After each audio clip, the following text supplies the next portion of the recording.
This program is brought to you by RTS on iTunes U from the Distance Education Department of Reformed Theological Seminary.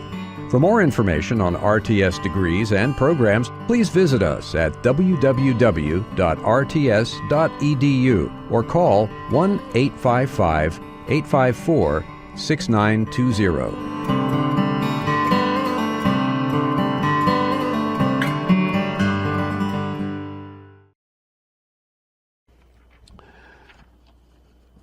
My broad heading has been Kant and his successors. And one successor is Hegel. One successive type of philosophy is idealism.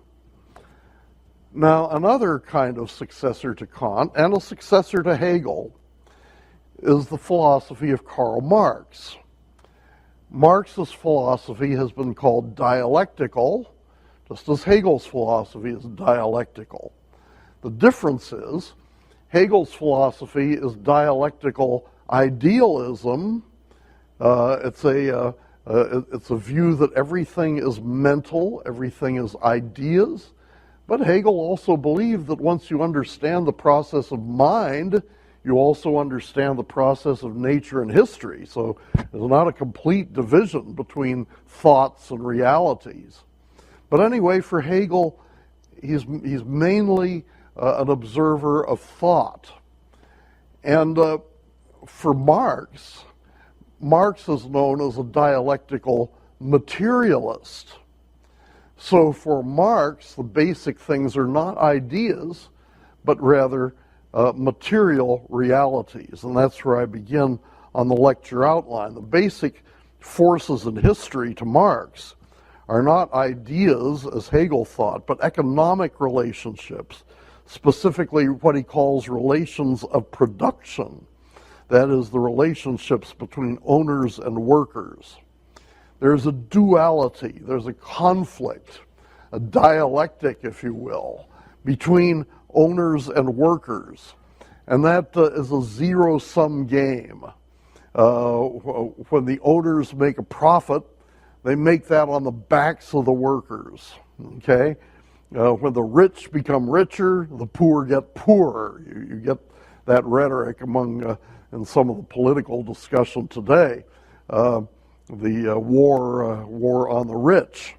Well, when that begins in Marx. I mean, I'm not saying that Obama is a Marxist, but there's a similarity in rhetoric there. It's a zero-sum game. When the rich become richer, the workers become poorer. Now, you know, in classical liberalism, or in what we call now conservatism, what we call free market economics, economics is not a zero-sum game. I mean, in a good economy, the rich get rich and the poor get rich too. Or as the slogan goes, a rising tide lifts all boats. So what you need is a good economy, and then everybody will be happy. The rich get rich and the poor get rich too. But the Marxists say, no, that can't happen. If the rich become rich, it's always at the expense of the poor. And if the poor are going to become more equal, the only way they can become more equal is by taking something away from the rich. So it's a zero-sum game. The duality, then, this conflict between the owners and the workers, inevitably produces class struggle, since the interests of the two groups are incompatible. The owners inevitably accumulate capital at the expense of the workers, who get poorer and poorer.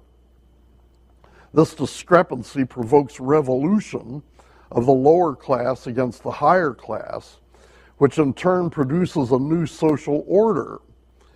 Now, in past history, history before Marx's time, history before the 19th century, there are similar dualities.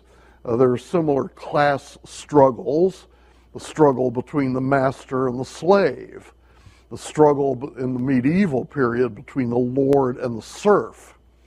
Marx thought that in the 19th century, the chief struggle was between the bourgeois and the proletariat. Now, this is terminology from the Industrial Revolution. The bourgeois were the people who owned the factories. The proletariat were the people who worked in the factories. And of course, there are all kinds of problems in the Industrial Revolution, diseases that came through chemicals and coal dust and so on. And so nobody was very happy with the state of people working in factories. But Marx says basically the only way that this can be dealt with is through a revolution where the proletariat rebel and take over the means of production, take over the factories. And so the communist revolution seeks to bring about a dictatorship of the proletariat, and hence the ownership of the means of production by the state, which is operated by the workers. So the workers and the bourgeois exchange places. Now, this is revolution talk, but the revolution is not the final stage. The revolution is not the final goal. The final goal is a classless society. So the revolution provides a temporary order, and that temporary order attempts to teach people how to work for the common good, not to work for their own profit, not to work to improve themselves, but to improve the whole society. And when that happens, and that will happen according to Marx, eventually you'll reach a situation where you don't need the state anymore. The state is the administrator of force. And when you reach this higher level of being, you don't need force anymore. You reach a classless society where everybody is doing what's necessary for the common good. And then this slogan comes into practice: from each according to his ability, to each according to his needs. You produce for the sake of the common good. If you're a plumber, you do that work. If you're a farmer, you do that work. If you're a government official, you do that work. So you work according to your abilities. And but instead of making a profit off of that, you put it all into a big pot. And then if somebody needs food, they go to that big pot. If somebody needs medical care, they go to that big pot. So they receive according to need. You produce according to ability, you receive according to need. So that's a wonderful, wonderful picture, isn't it? Kind of an eschatology, moving toward that classless society where everybody is changed morally. You see, there's moral change, not just economic change. There's a change in people's hearts, change in people's attitudes. And it's really a secularized version of Christianity. It's a secularized version of biblical eschatology. Now, Marx had a number of views on philosophical subjects. For one thing, ethics. Marx thought that ethical systems attempt to justify the interests of classes. So the upper class advocates its own ethical standards that really are aimed not at seeking justice, not at producing mercy, not producing a good society, but rather of meeting its own goals, meeting its own desires. So when somebody comes along and preaches ethics, preaches religion, they're not trying to improve society, they're just trying to improve their own lot in life. They're doing what they think is best for them. Now, so the bourgeois present a bourgeois ethic, and, says Marx, after the exploited class, the proletariat in his time, after the exploited class becomes self-conscious, it develops its own revolutionary morality. And here, good is what promotes the revolution, and evil is what hinders the revolution. So there's no objective ethic. There's no objective justice. There are principles which promote my class. If I'm middle class, I have an ethic that promotes the middle class. If I'm upper class, then I have an ethic that promotes the interests of the upper class. And that's all there is to it. There is no absolute morality. There is only a relative morality relative to class. And so Marx, I think that's important to know this. When your kids go to school and they have their flirtation with Marxism, which many students do, of course, in secular universities, and they'll come home and and they say that I've become a Marxist, Daddy.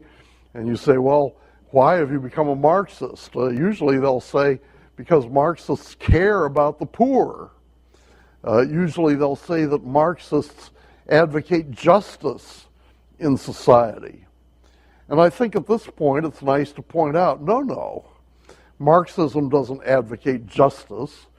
Marxism believes only in relative morality, relative ethics, ethics that are relative to one's class. So what Marxists advocate are advantages for the lower class over against the upper class. They don't advocate anything like objective justice. When you get to the dictatorship of the proletariat, good is what promotes progress to the classless society. Evil is what hinders it. As the interests of your class change, of course, then morality changes. The most frequently mentioned example of this was when the communists in the United States back in the early 40s were opposing Hitler until Hitler made a treaty with Stalin, and then all of a sudden Hitler became a good guy because he was allied with the communists. But then, of course, Hitler attacked Russia, and when that happened, Hitler became a bad guy again. Well, see, it's not a matter of objective moral standards by which you're evaluating Hitler.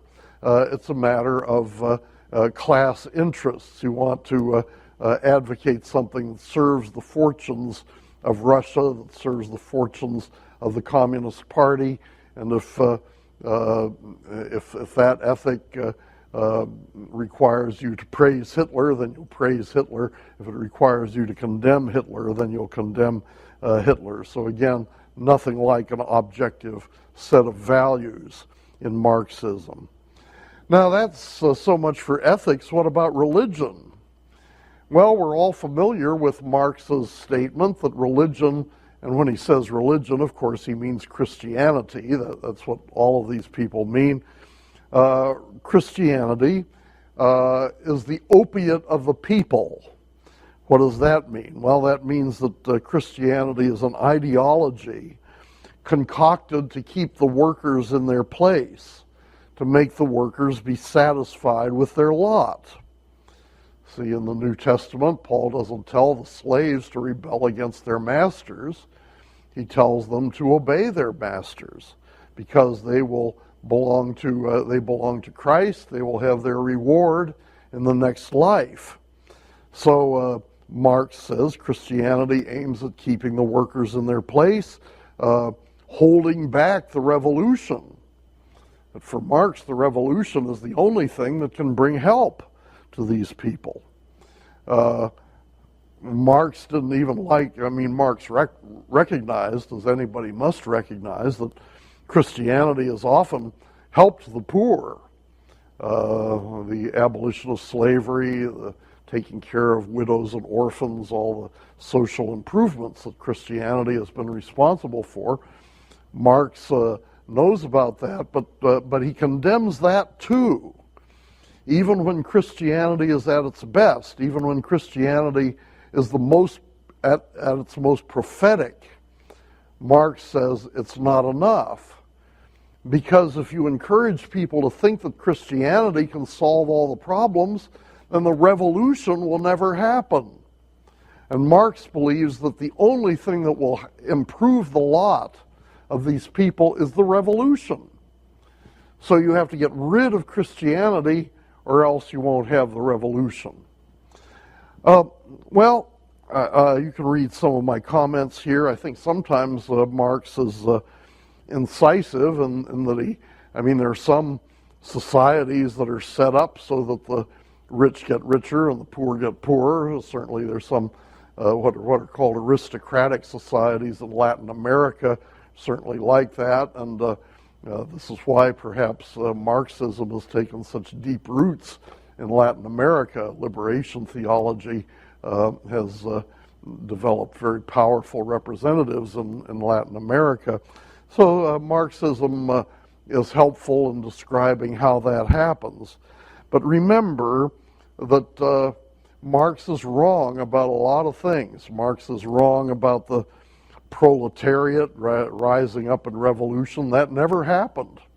There have been several Marxist revolutions, communist revolutions. They've never been spearheaded by factory workers. They've never been spearheaded by the proletariat. In Russia, in China, it was the peasants that rose up under Mao.